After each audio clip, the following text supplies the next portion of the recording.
오늘은 교회 창립 16주년이 되는 주일입니다. 16년 전 주기쁨 교회를 창립하기 위해서 몇 달 전부터 매주 우리 교인들이 모여서 기도를 이렇게 좀 했고요. 또 건물을 얻기 위해서 교인들이 넉넉하지 않은 형편 가운데서 또 힘을 다해서 헌금을 하셨고, 또 교회 부흥을 위해서 마음과 힘을 다해서 섬기고 수고를 많이 하셨습니다. 주기쁨교회를 창립하면서 목표가 두 가지였는데, 하나는 이 말씀 공동체를 세우고 다른 하나는 청소년 사역을 하는 겁니다. 우리 교회가 작고 연약한데 지난 16년 동안 1년에 2번씩 청소년 캠프를 할 수 있었는데 참 하나님의 큰 은혜이고 성도들의 기도와 헌신 때문이라고 생각합니다. 지난 16년 동안 우리 교회의 가장 큰 위기는 지난 3년 동안 코로나 기간이었다고 할 수 있는데, 참 정상적으로 예배와 모임을 할 수 없었던 그런 어려운 시기였습니다. 많은 교회들이 이 시기를 보내면서 약해졌는데 우리 교회도 이제 약해진 부분이 있지만 그래도 잘 견뎠고 잘 회복되고 있습니다. 이 코로나의 긴 터널에서 빠져나오는 시점에서 창립 16주년 기념주일을 맞이했는데 우리 교회가 새로운 시작을 해야 한다고 생각합니다. 어떻게 새롭게 시작해야 합니까? 이벤트나 프로그램으로 할 수도 있지만 복음으로 시작하는 겁니다. 이 시간 살펴볼 마가복음 1장 1절에 하나님의 아들 예수 그리스도 복음의 시작이라고 합니다. 하나님의 아들 예수 그리스도 복음으로 시작하는 겁니다. 단지 코로나 이전으로 회복되는 것이 아니라 예수 그리스도의 복음으로 새롭고 영광스럽게 능력 있게 시작하는 겁니다. 마가복음은 마가라고 한 사람이 썼습니다. 사도행전에 마가가 나오는데 바울과 바나바가 1차 세계 선교 여행을 떠날 때 마가가 같이 출발을 하는데 중간에 마가가 돌아오게 됩니다. 그런 일이 있고 나서 바울과 바나바가 2차 세계 선교를 떠나게 될 때 이 마가를 데리고 가는 문제로 인해서 바울과 바나바가 크게 다투고 서로 갈라서게 됩니다. 그런데 시간이 지난 후에 마가가 이제 성숙하게 되고 바울도 마가를 다시 신뢰를 하게 됩니다. 마가는 이제 베드로의 통역사 활동을 하면서 이 베드로를 통해서 예수님에 대한 이야기를 많이 듣고 마가복음을 쓰게 되었습니다. 마가복음이 베드로를 통해서 이제 전해진 복음이기 때문에 이 베드로의 성격과 기질이 마가복음 여러 곳에 곳곳에서 느낄 수 있습니다. 마가복음은 이제 다른 복음서들 마태, 누가, 요한 복음과 비교할 때 간결하고 또 생동감이 넘치고 이 고난 부분의 비중이 큽니다. 여기서 이제 간결하다고 하는 것은 다른 세 복음서보다 짧아요. 마가복음이 짧고, 또 생동감이 있다고 하는 것은 예수님의 기적과 활동이 계속 연이어서 이제 이렇게 기록이 되어 있고, 이 고난 부분의 비중이 크다고 하는 것은 이 마가복음의 3분의 1에 예수님의 순환 당하는 그런 내용을 할애하고 이제 있는 것을 말합니다. 마가는 이제 마가복음을 노마에서 썼고 이방인들을 대상으로 썼습니다. 마가복음이 쓰여진 시기는 기원 후 40에서 65년 사이에 쓰여졌는데 네로 황제가 통치하는 시기와 겹칩니다. 베드로가 네로 황제의 박해로 이제 순교를 하게 되는데 교회가 이 박해를 받는 시기에 성도들을 붙들어 주기 위해서 이 마가복음이 쓰여졌다고도 볼 수 있습니다. 코로나에서 벗어나는 시점에서 창립 기념주일을 이제 맞이한 우리 교회가 간결하고 또 생동감이 넘치고 또 고난받는 성도들을 위로하는 마가복음으로 시작하는 게 적절하다고 생각됩니다. 마가복음으로 우리 교회와 성도들이 새롭고 능력 있게 시작하기를 바랍니다. 마가복음은 다음과 같은 말씀으로 시작됩니다. 1절을 보면 하나님의 아들 예수 그리스도의 복음의 시작이라. 이 복음은 이제 기쁜 소식, 굿뉴스인데요. 헬라어로는 유앙겔리온인데 그 당시 로마 시대에도 사람들이 유앙겔리온, 복음이란 말을 종종 썼습니다. 그 당시 그 비문, 비석에 쓰여진 어떤 그게 이제 발견이 됐는데 로마 황제 아우구스투스에 대해서 언급한 이제 글이 이제 비문에 이제 있는데요. 세상을 위한 신의 탄신일이 기쁜 소식의 시작이라 이렇게 써 있는 겁니다. 여기 신은 노마 황제 아우구스투스를 말합니다. 노마 시대에는 황제도 이제 신으로 이제 이렇게 추대하는, 인정하는 그런 때였는데, 노마 황제 아우구스투스가 이 노마의 평화와 안정과 번영을 가져왔기 때문에 아우구스투스가 태어난 날이 복음의 시작이라고 이제 하는 겁니다. 그 당시에 복음이란 세계적으로 좋은 변화를 가져온 역사적인 사건이 있는 어떤 그런 사건들, 소식이 이제 그 당시에는 이제 이게 복음이었습니다. 이런 의미로 오늘날 이제 복음이라고 하면 코로나가 끝나서 마스크를 벗게 되는 날이 왔다. 우리가 코로나 한창일 때는 막 그날을 굉장히, 언제 이 마스크 벗을 수 있을까, 언제 코로나 끝날까. 근데 그날이 이제 왔는데 무덤덤한 것 같아요. 또 우크라이나 전쟁이 끝나서 세계 경제가 이제 살아난다는 이런 소식이나, 북한이 핵무기를 다 포기하고 남북이 평화롭게 같이 간다, 이런 어떤 소식. 또 뭐 개인적으로 보면 대학 합격 소식이나 취직했다는 그런 합격 소식이나, 또 로또 복권 당첨 소식이나, 또 위험한 수술을 잘 마치고 건강을 되찾게 되었다, 이런 소식들이 세상적으로 오늘날 어떤 복음이라고 할 수 있습니다. 세상적으로 이런 것들이 이제 기쁜 소식이 이제 복음인데, 이런 소식들은 일시적이에요. 피상적이고 한 달만 지나면 더 이상 기쁨이 되지 않는 그런 것들입니다. 근데 마가가 전하려고 하는 복음은 어떤 겁니까? 하나님의 아들 예수 그리스도의 복음입니다. 이 복음이 어떤 건지 하나하나 좀 이렇게 생각해 볼 필요가 있는데요. 예수라는 의미는 사람들을 죄에서 구원한다는 의미예요. 그래서 예수라는 의미는 그 어떤 인간적인 면을 좀 강조 이제 하고, 또 그리스도는 이제 헬라어이고 히브리어는 이제 메시아인데 이 기름 부음을 받다 하는 의미입니다. 이 그리스도는 이 사람들을 구원하는 데 있어서 신적인 면을 강조합니다. 예수라는 이름은 약간 인간적인 면을 강조한다면, 사람의 구원에 있어서 그리스도는 어떤 신적인 면을 강조합니다. 예수 그리스도는 완전한 하나님이시면서 완전한 사람입니다. 마가는 그 예수님의 인간적인 면을 마가복음의 여러 곳에서 이렇게 보여주고, 또 그리스도로서 하나님의 능력과 영광을 잘 보여주고 있습니다. 마가복음은 마가가 이제 베드로가 이제 불러준 대로 막 받아 적어서 만든 어떤 성경이 아니라, 마가가 이제 성령 안에서 어떤 목적을 가지고 이렇게 썼다고 보는 게 더 맞습니다. 그 목적이 무엇인가 하면, 이 참 인간이신 예수님이 우리와 동일한 몸을 가지고 이 세상 가운데서 살면서 우리 구원을 위해서 참 하나님으로서 어떻게 행하셨는가 하는 것을 이제 보여줍니다.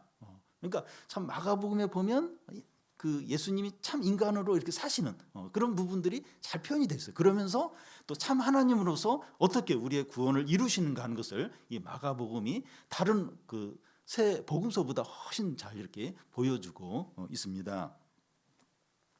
이것이 하나님의 아들 예수 그리스도의 복음입니다.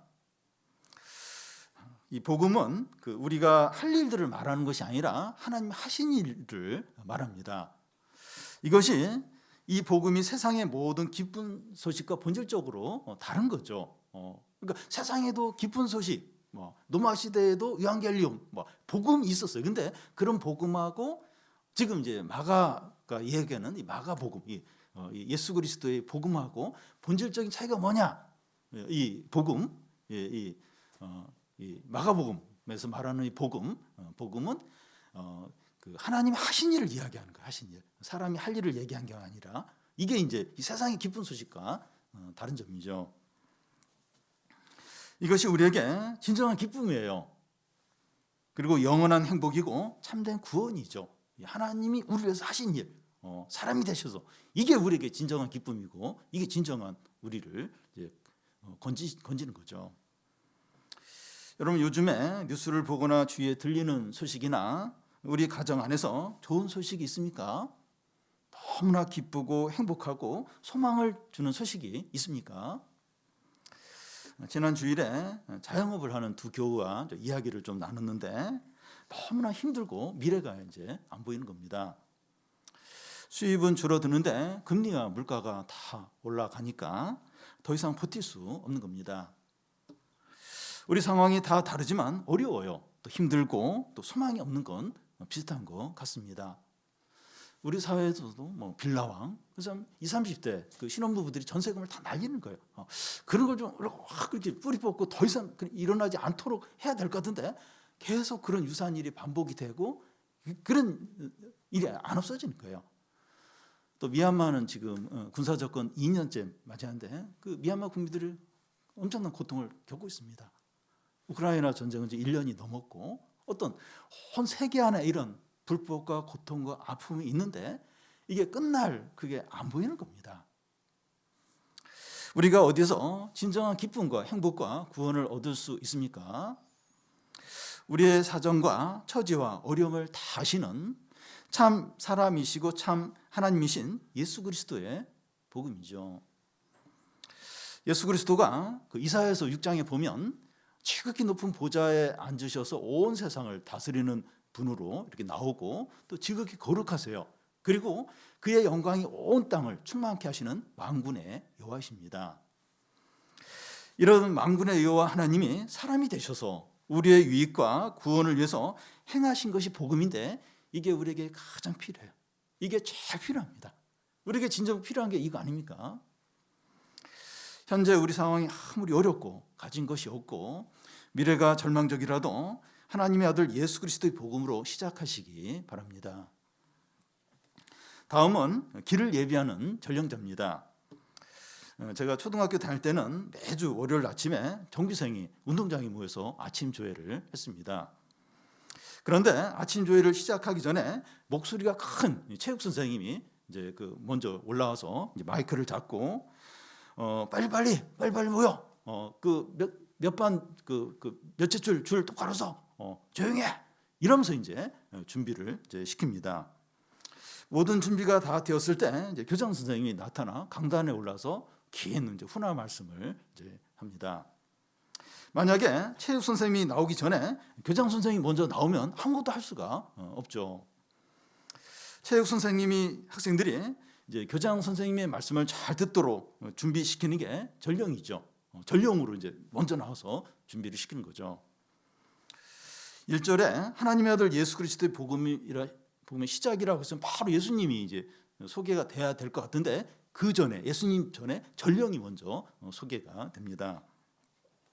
2절, 3절을 보면 우리 한 절씩 그대로 읽겠습니다. 선지자 이사야의 글에 보라 내가 내 사자를 내 앞에 보내노니 저가 내 길을 예비하리라.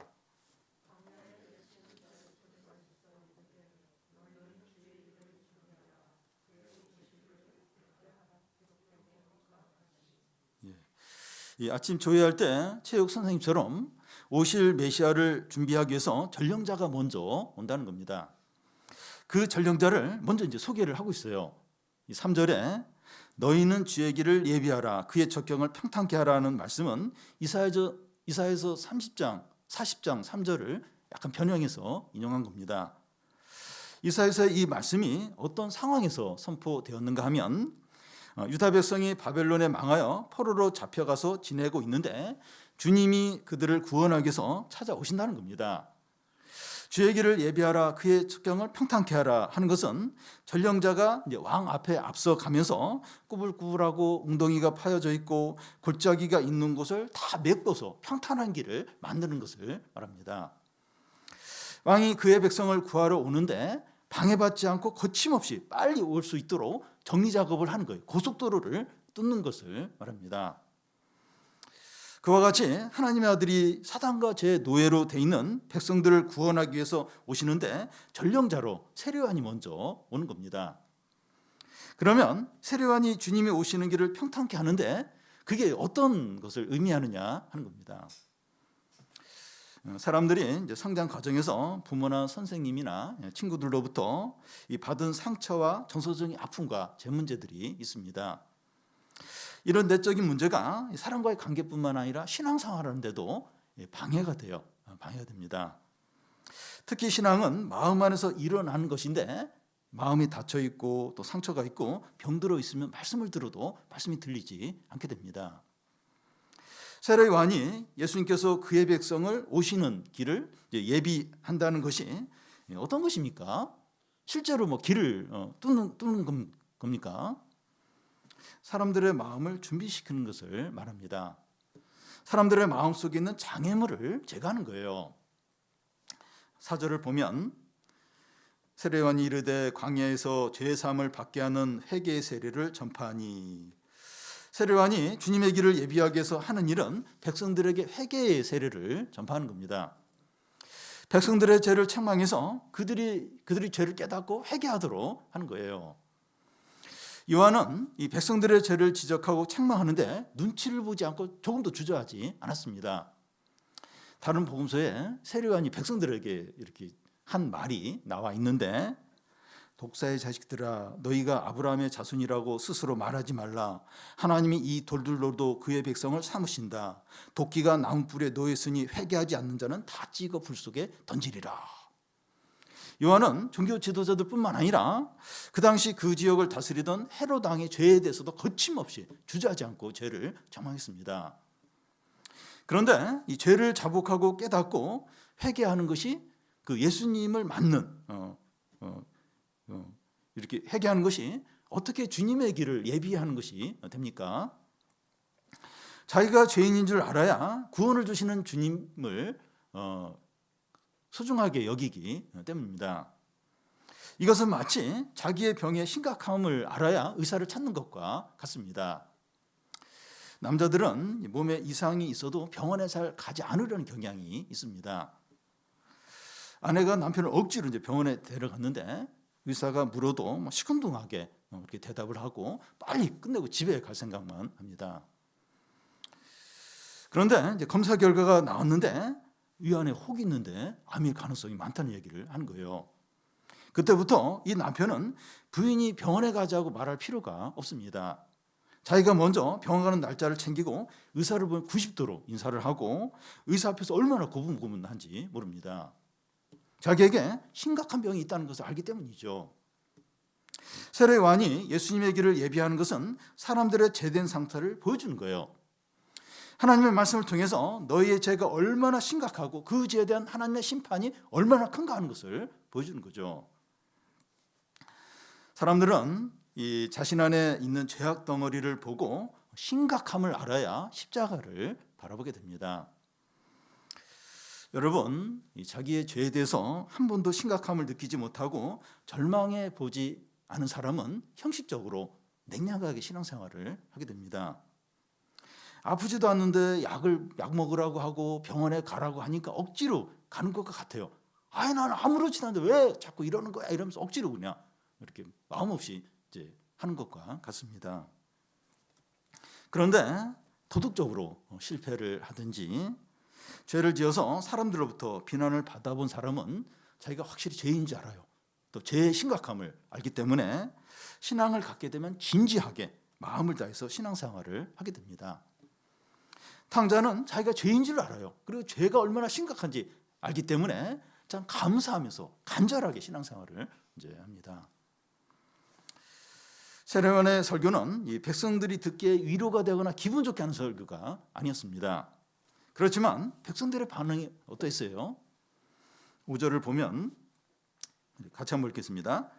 온 유대 지방과 예루살렘 사람이 다 나아가 자기 죄를 자복하고 요단강에서 그에게 세례를 받더라.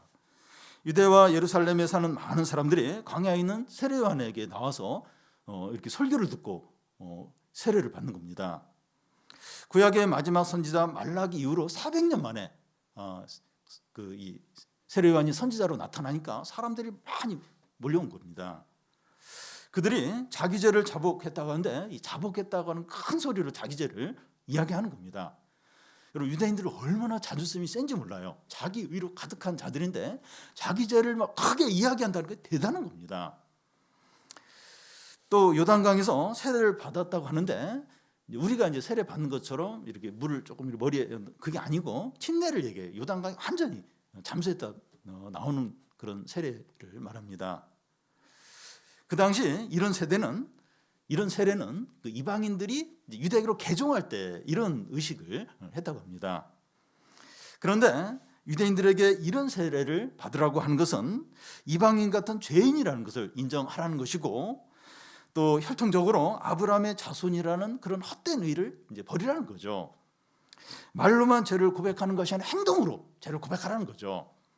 그런데 놀라운 것은 유대인들이 세례요한이 시키는 대로 이거 다 하는 겁니다. 좋은 설교는 위로나 기쁨이나 즐거움을 주는 설교가 아니라 자기의 죄된 실상을 보고 회개하고 하나님을 찾도록 하는, 그게 이제 좋은 설교입니다. 좋은 의사가 어떤 의사냐? 환자를 위로하고 환자를 즐겁게 하는 게 아니라 환자의 이 병을 정확하게 진단하고 어떻게 치료받아야 되는지 그걸 이제 말해주는, 또 치료해주는 의사가 진짜 좋은 의사죠. 좋은 설교가 이제 그런 겁니다. 유대 백성들은 세례 요한의 설교를 듣기 전까지 그들이 겪는 고통과 어려움의 또 원인은 로마의 지배를 받기 때문이라고 여겼습니다. 그래서 정치적인 메시아가 빨리 나타나서 로마로부터 해방을 시켜주면 우리 지금 모든 이런 고통과 어려움이 사라지고 행복해질 거라고 믿었습니다. 외적인 것들에서 문제의 원인을 찾는 거죠. 우리도 이제 비슷한 생각을 가질 수 있습니다. 지금 이렇게 힘들고 불행한 이유는 경제적으로 어렵고 또 진로 문제가 해결이 안 되고 가정 안에 문제가 있고 괴롭히는 사람이 있기 때문이라고 이제 여기는 겁니다. 문제의 원인을 다른 사람이나 외적인 것에 찾는 거죠. 그런데 하나님 말씀을 진지하게 들어보면 다른 사람이나 외적인 것에 원인이 있는 것이 아니라 우리가 하나님을 경외하지 않고 욕심에 빠져 있기 때문이라는 것을 이제 알게 됩니다. 모든 문제의 진정한 원인은 하나님 관계가 잘못되어 있고 하나님을 떠나 있고 믿음이 없는 것이 문제였다는 거죠. 이 시간 세례 요한이 우리에게 도전을 합니다. 우리의 불행과 고통의 원인을 외적이고 피상적인 것에 찾는 것이 아니라 본질적이고 근본적인 것을 찾아야 한다는 겁니다. 진로 문제가 어렵거나 직장이 불안하거나 또 사람과의 관계가 힘든 것에만 매달리지 말고 말씀이 안 들리고 기도가 오랫동안 되지 않고 욕심에 빠져 사는 것이 진정한 원인이라는 겁니다. 우리가 겸손하고 회개하고 하나님을 찾도록 이런 어려움을 허락하셨을 수 있다는 거예요. 내가 잘못되었고 하나님이 옳다고 인정하는 게 회개예요. 회개인데 회개를 통해서 하나님과의 관계가 회복이 됩니다. 우리가 본질로 돌아갈 때 외적인 어려움들이 진정으로 해결이 될 수 있습니다. 외적인 문제만 매달리면 이 해결이 안 될 가능성이 많아요. 근데 본질로 돌아가면 이 외적인 문제가 진정으로 해결이 됩니다. 전령자로서 세례 요한의 다른 하나의 사명은 예수님을 백성들에게 소개하는 겁니다. 요한은 백성들에게 죄를 책망하는 설교를 한 이후에 이어서 예수님을 소개합니다. 자기의 죄의 심각함을 깨달아야 예수님의 필요성을 느끼기 때문이죠. 7절과 8절을 한 절씩 교대로 읽겠습니다. 그가 전파하여 가로되 나보다 능력 많으신 이가 내 뒤에 오시나니 나는 굽혀 그의 신들매를 풀기도 감당치 못하겠노라.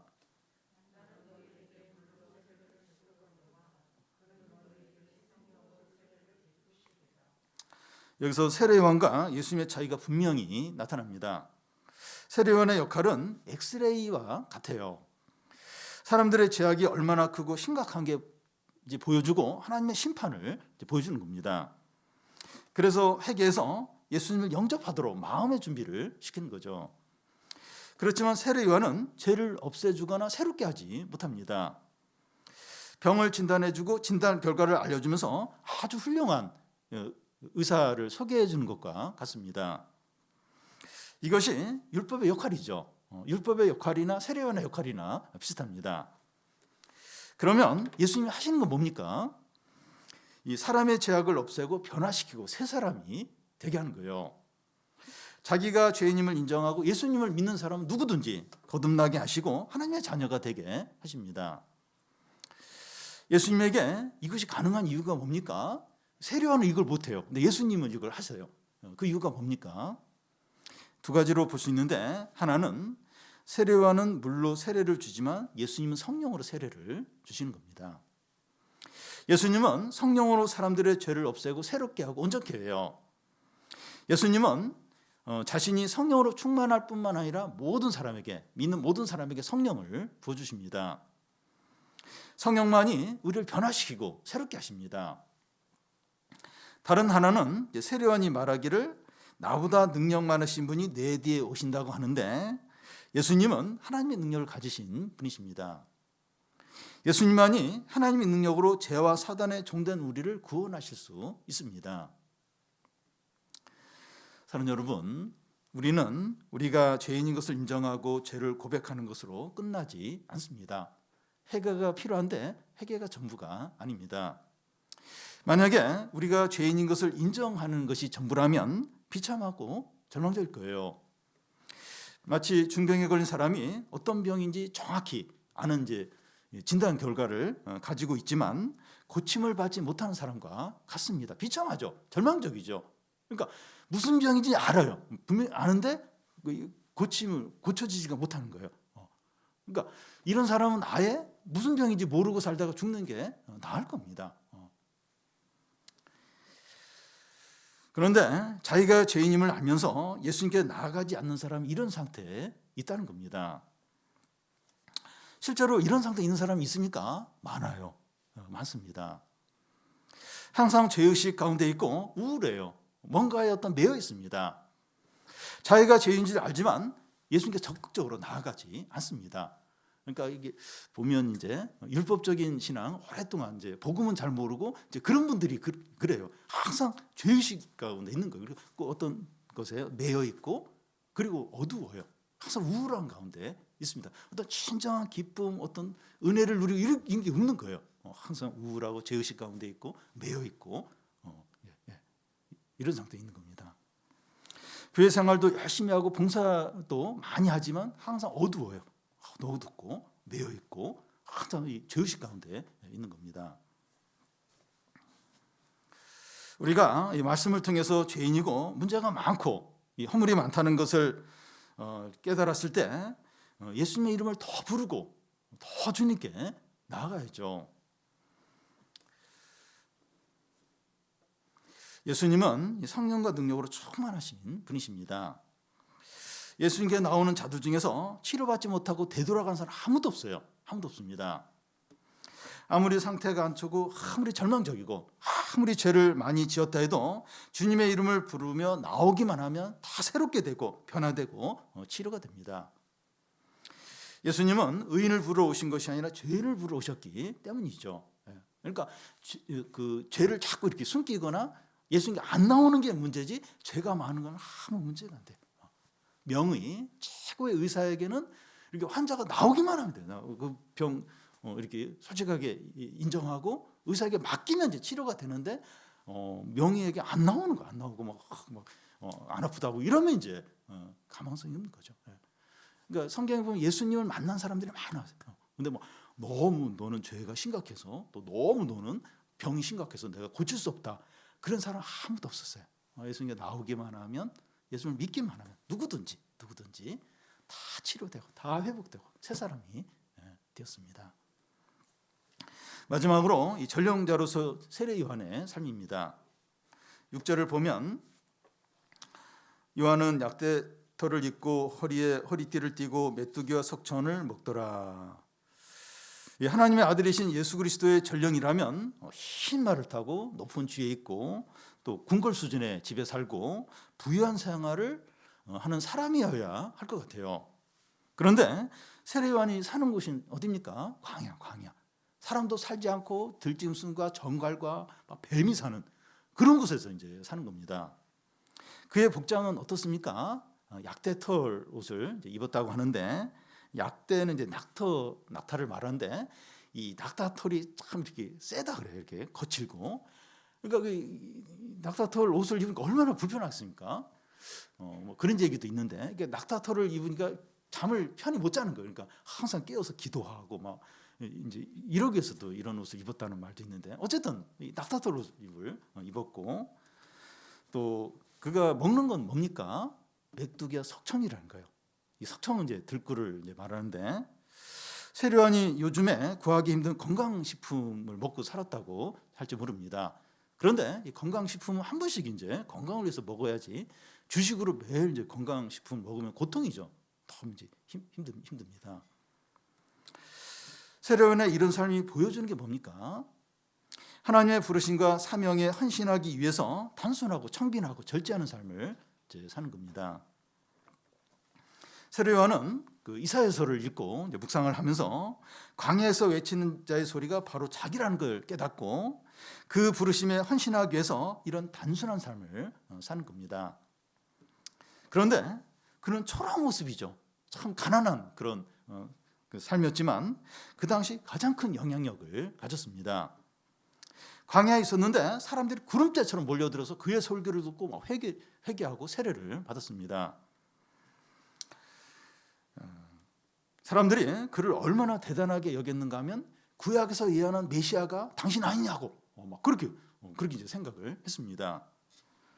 예수님이 이 세례요한에 대해서 여자가 낳은 자 중에 가장 큰 자라고 칭찬을 했습니다. 세례요한이 죽고 수백 년이 지난 후에 세례요한의 제자들이라고 이제 말할 수 있는 사람들이 그 세례요한의 가르침을 이렇게 계속 이렇게 따라서 사는 그런 무리가 있었다고 해요.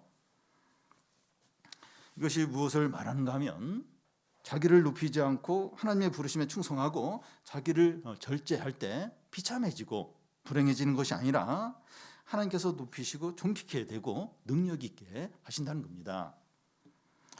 자기를 철저히 낮추고 자신을 주님께 전적으로 맡길 때 그 사람에게 하나님의 능력과 영광과 권세가 나타나게 됩니다.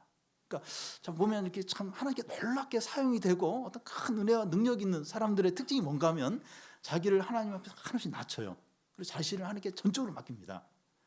이런 사람이 뭐 어려움도 겪고 그러긴 하지만 하나님의 영광과 능력과 은혜가 막 그를 통해서 많이 나타나는 것을 보게 됩니다. 하나님과 함께하는 그런 삶인데 가장 복되죠. 참 사람이 살 수 있는 최고로 위대한 삶이 아닌가 생각이 됩니다. 그러니까 자신을 하나님께 제한시키고 하나님 앞에 자신을 낮추고 자신의 삶을 하나님께 맡기고 그러니까 이게 정도의 차이는 있지만 그렇게 하면 할수록 하나님의 능력과 영광과 또 권세가 나타나는 거예요. 하나님 함께하는 게 본인도 느껴지고 다른 사람도 다 느껴지는 최고로 위대하고 존귀한 삶이죠. 근데 세례 요한은 사람들이 몰려들면서 당신이 바로 그 메시아 아니냐 이렇게 말했을 때 나는 내 뒤에 오시는 그분의 신발끈을 풀기도 합당치 못하다고 말하면서 사람들을 메시아에게 속게 하는 그런 역할을 충성스럽게 감당하게 됩니다. 여러분 우리가 가치 있고 의미 있고 영원한 삶을 살기 원한다면 외적으로 잘 갖추거나 많은 일을 해야 하는 것이 아니라 단순하게 사는 겁니다. 너무나 여러 가지 생각을 하지 마시고 너무 잘하려고 하지 마시고 너무 사람들을 의식하지 마십시오.